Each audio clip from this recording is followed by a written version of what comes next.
Olá, pessoal! Iremos iniciar agora a gravação de mais uma videoaula que faz parte do Plano Emergencial de Assistência Técnica e Extensão Rural, que está sendo executado pela FASE, em parceria com a KSDR, através do projeto Bahia Produtivo. A temática da nossa videoaula hoje será adubação. Então, vamos iniciar conceituando o que é adubação. Para a Embrapa, a adubação é a prática de adicionar ao solo adubos ou fertilizantes que fornecem nutrientes essenciais ao crescimento normal das plantas cultivadas. Bem, então, são vários outros pesquisadores que tentam definir adubação. No entanto, todos esses pesquisadores seguem a linha bastante parecida de pensamento da Embrapa. Então, diante disso, podemos afirmar que a adubação é a prática agrícola que consiste no fornecimento de adubos ou fertilizantes ao solo, com o principal objetivo de recuperar ou conservar a sua fertilidade, suprir a carência de nutrientes e proporcionar o pleno desenvolvimento das culturas vegetais ali implantadas. A adubação correta, ela pode, com certeza, aumentar a produtividade na agricultura. No entanto, temos que ter consciência que alguns tipos de adubos, eles devem ser usados com moderação. É preciso ter sempre em mente que alguns adubos são extraídos de rochas e algumas delas são recursos naturais não renováveis. E outros adubos, eles podem ser produzidos em indústrias químicas que podem trazer sérios riscos para o meio ambiente. Agora que já conceituamos o que é adubação, vamos falar um pouco de história e identificar alguns registros referente ao surgimento da prática da adubação. Então, assim, a história da adubação, ela teve início na China, e isso na região do Rio Amarelo, há 8.000 anos aproximadamente antes de Cristo, onde os chineses fabricavam adubos com resíduos vegetais ou minerais, humus dos rios e estercos humanos. Já no Egito, por volta de 600 anos antes de Cristo, a civilização aproveitava das cheias do rio Nilo, que depositava em suas margens uma camada de humus. E essa camada de humus, nesse lugar, eram utilizados para cultivar cevada, trigo e lentilha. Então, como vocês perceberam, como vocês notaram, a prática, o ato de adubar, ele é bastante antigo na agricultura. É uma prática que já vem bem antes de Cristo, por exemplo. Continuando um pouco da história, então assim, apesar da prática de adubação ser uma prática bastante antiga, no entanto, só na Idade Média que a adubação começou a ser tratada como um negócio, inicialmente na região compreendida entre França, Bélgica e Holanda. Então, nessa região, os agricultores adubavam as lavouras com esterco animal, lixo humano e lodo de esgoto. Essa prática, inclusive, rendeu títulos para algumas cidades da região, que passaram a ser consideradas como as mais limpas da Europa, pois o ato da adubação favorecia um processo de conversão do lixo em adubo. Porém, em 1842, Justus publicou A Química Orgânica e suas aplicações à morfologia e patologia, relatando que a nutrição vegetal é feita por elementos minerais do solo. Foi a partir dessa publicação que surgiu a fórmula que até hoje é mundialmente conhecida como o NPK1. Se tem notícias, por exemplo, que a primeira fábrica de fertilizantes ela surgiu em 1843 como vocês percebem, um ano depois da publicação de Justus, na Inglaterra, e essa fábrica, essa indústria, trabalhava com a fabricação de superfosfato simples. Então, pessoal, como vocês perceberam, a gente conceituou a adubação, vimos um pouco sobre a história da adubação, que nos trouxe umas questões bastante relevantes. Eu acho que a principal delas é que é a afirmação de que a prática da adubação orgânica ela é bastante anterior à prática da adubação utilizando adubos inorgânicos na agricultura. Mas para dar continuidade à nossa aula, o meu objetivo principal nessa aula é falar sobre os tipos de adubação mais utilizados aqui na região e um pouco das vantagens e desvantagens das mesmas. Vamos lá? Para isso, vou pedir para que vocês reflitam um pouco, pensem um pouco. Quais são os tipos de adubação que você conhece? Você que é agricultor, agricultora, você que é agente comunitário rural, pare, pense, reflita um pouco. Quais são os tipos de adubação que você conhece? E aí, pensou? Então, vamos tratar nessa aula sobre adubação química mineral e adubação orgânica. E daí vocês devem estar se perguntando, bem, Rosélia, e o que são essas adubações? O que são esses tipos de adubação? Eu vou tentar conceituar de forma bastante simplificada os dois tipos de adubação e depois a gente vai estar falando um pouquinho sobre as vantagens e desvantagens de cada uma delas. Então, vamos começar pela adubação química mineral. A adubação química mineral ela é constituída de compostos químicos inorgânicos que são elaborados em laboratórios ou retiradas de rochas. Já a adubação orgânica, elas são fertilizantes constituídos de compostos orgânicos de origem vegetal ou animal. Bem, e quais as vantagens e desvantagens desses dois tipos de adubação? Pois é, então vamos analisar a seguir. Iniciaremos pela adubação orgânica, que tem como vantagem a liberação rápida, ou seja, o agricultor faz a aplicação em poucos dias, como se fosse um milagre, a planta já responde ao processo de adubação.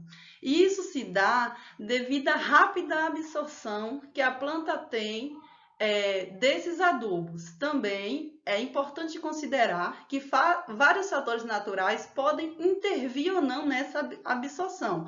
Por exemplo, se você está em um período de seca e você simplesmente aplica uma adubação química em uma plantação, diretamente no solo, provavelmente a planta não vai conseguir absorver essa adubação pelo fato de que se o solo ele está seco, a planta não vai ter umidade suficiente para que as raízes da planta consigam puxar esses macronutrientes que contém esse adubo para ser transferido para a planta.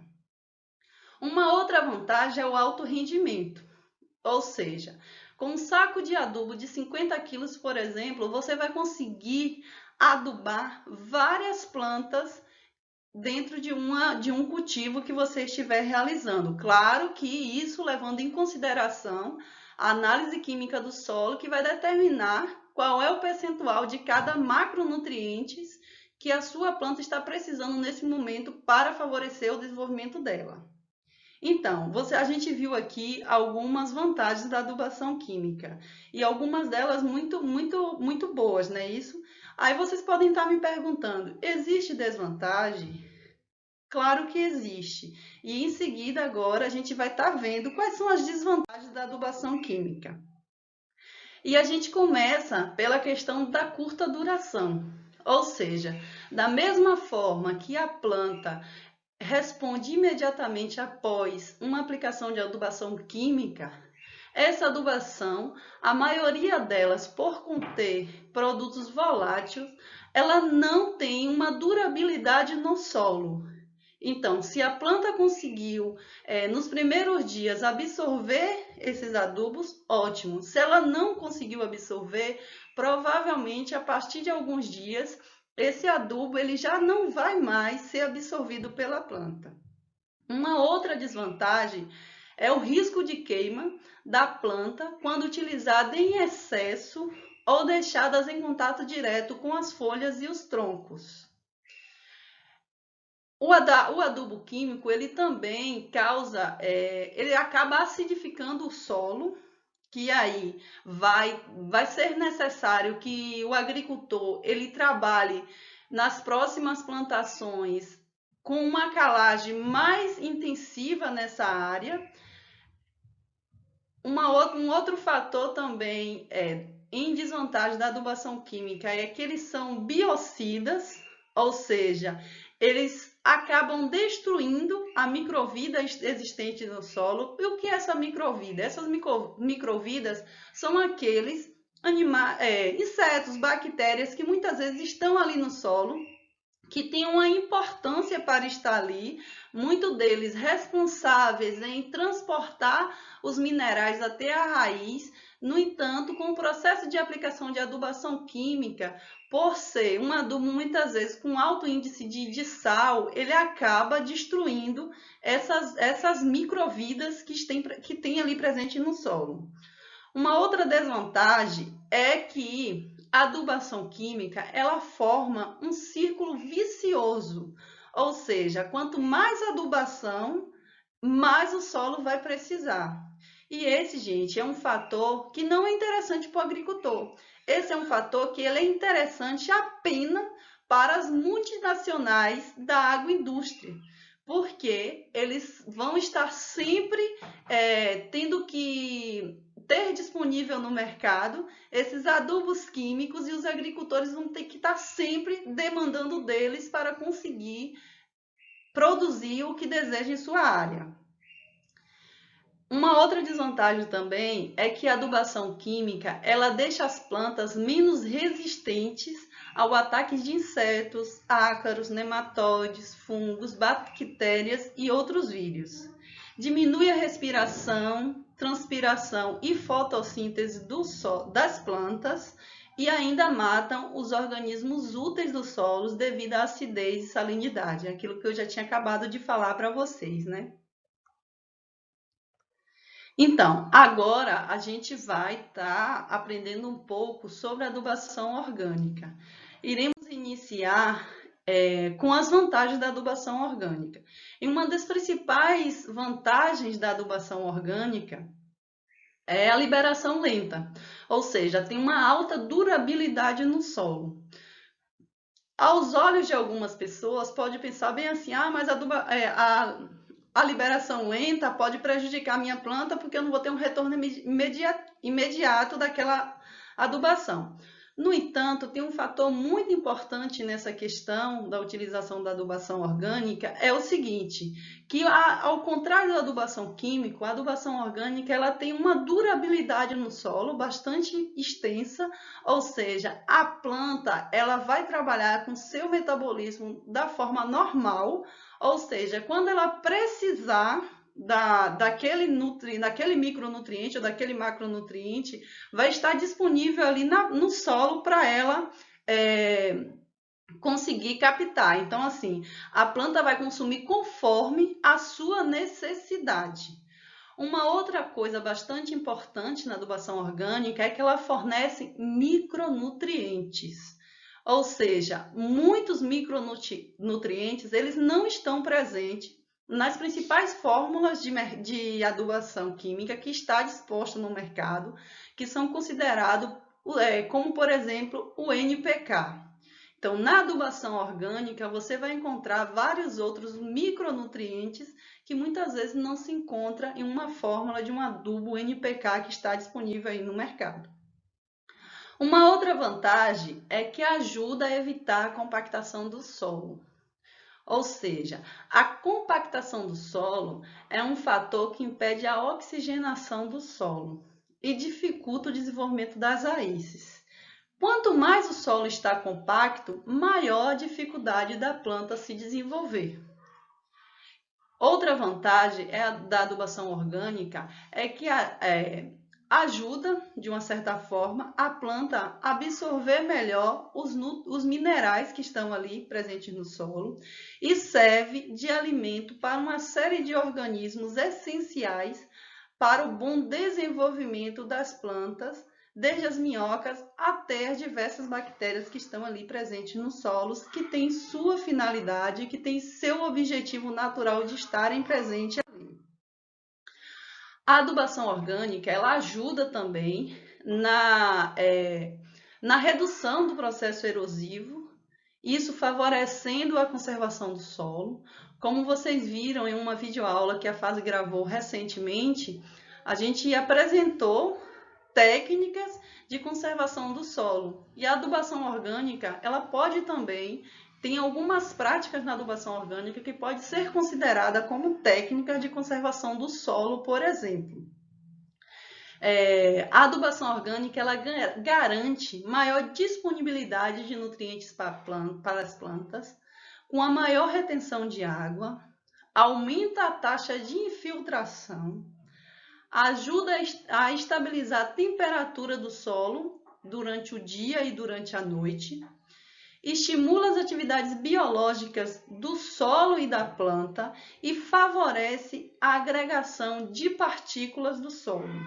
Então, gente, essas são algumas vantagens da adubação orgânica. E aí vocês devem estar me perguntando, Roseli, existe desvantagem na adubação orgânica? Existe sim. E vamos falar agora uma das principais, que é a demora, que a adubação orgânica ela demora mais tempo para ser aproveitada pelas plantas. Da mesma forma que isso pode ser considerado como um fator vantajoso, ele também pode ser considerado como um fator de desvantagem em alguns casos, mas é importante também a gente relevar que isso está muito ligado, está muito relacionada à prática de adubação orgânica que você, enquanto agricultor, vai estar utilizando.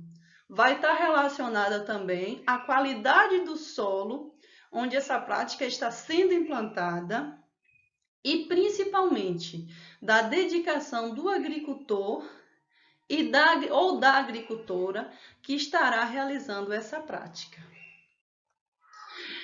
Bem, gente, como eu falei aqui agora, há poucos instantes, a palavra de técnicas de adubação orgânica, eu vou mostrar aqui algumas imagens de técnicas bastante conhecidas e bem adaptáveis à realidade da agricultura familiar aqui nos territórios do Baixo Sul e do Vale do Jiquiriçá, e reforço que nas próximas aulas iremos detalhar essas técnicas. Então, a primeira técnica que eu trago aqui para vocês é a técnica do composto orgânico, que é construído na própria propriedade com os restos de culturas, estercos animais, cinzas e vários outros elementos, ingredientes que está disponível na propriedade. Uma compostagem orgânica, gente, quando ela é bem feita, quando ela é bem preparada, obedecendo todos os cuidados de umidade, de temperatura, tudo direitinho, ela pode fornecer para a planta até 12 micros e macros nutrientes diferentes e que são essenciais para que as plantas se desenvolvam. Uma outra prática que eu trago aqui para vocês, uma outra técnica que eu trago é a adubação verde, que nada mais é do que a utilização de algumas leguminosas na área onde está sendo implantada a cultura desejada pelo agricultor. E uma outra técnica que eu trago é a técnica do minhocário, que é a utilização da minhoca para a produção de humus, que podem ser utilizadas como adubação nas plantações que o agricultor está pretendendo aí cultivar em sua área.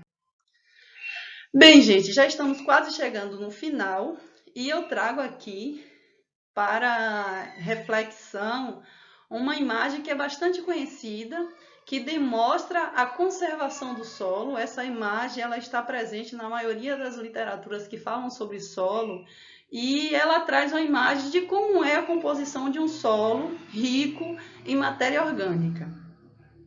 Então, como vocês podem ver aí na imagem, temos vários micro-organismos que são essenciais para o funcionamento de um solo, que são essenciais para se manter o solo sadio.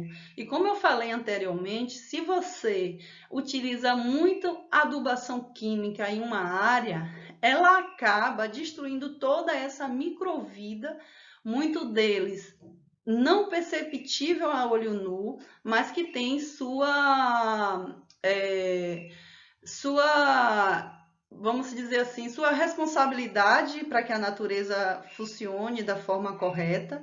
E aí a gente pode até fazer uma correlação em relação a uma mata, por exemplo. Então, assim, uma mata, ela está rica nessas microvidas e também rica em diversidade, e nem por isso precisou da intervenção do homem, nem por isso o homem precisou ir lá fazer algum tipo de adubação ou fazer algum tipo de trato cultural. Então, quanto mais vida o solo tiver, mais sadio esse solo é, e mais nutrientes, mais micronutrientes, macronutrientes eles vão ter disponíveis para ser captado ou capturado pelas plantas para que ela tenha um bom desenvolvimento. Então, para encerrar a nossa aula de hoje, é bastante importante lembrar que são 16 os elementos químicos considerados essenciais para as plantas. Esses elementos químicos, eles estão divididos em elementos químicos não minerais e elementos químicos minerais. Os elementos químicos não minerais é o carbono, o hidrogênio e o oxigênio. Esses são encontrados na atmosfera e na água com bastante abundância. Eles são responsáveis pelo processo de fotossíntese do vegetal. A fotossíntese, ela é responsável pelo desenvolvimento de qualquer planta. Então, depois nós temos os elementos químicos minerais, que são encontrados no solo e são divididos em macronutrientes e micronutrientes. Os macronutrientes, eles estão classificados em primários e secundários. Os primários são nitrogênio, fósforo e potássio. E os secundários é o cálcio, o magnésio e o enxofre. Já os micronutrientes, eles são compostos pelos elementos boro, cloro, cobre, ferro, manganês, molibdênio e zinco. Todos esses elementos, ele tem uma importância no desenvolvimento da planta, alguns em maior quantidades, outros em menores quantidades, alguns que a planta tem facilidade de captar, de tirar do solo, outras que já têm uma dificuldade maior, mas todos eles têm uma importância. Alguns têm importância no desenvolvimento das raízes, outros na floração, outro na produção dos frutos, na saúde dos frutos. Então, assim, todos eles têm uma importância relevante no desenvolvimento da planta. A gente também está prevendo, em alguma próxima videoaula, a gente detalhar esses elementos químicos e falar quais são as funções dele para o desenvolvimento da planta.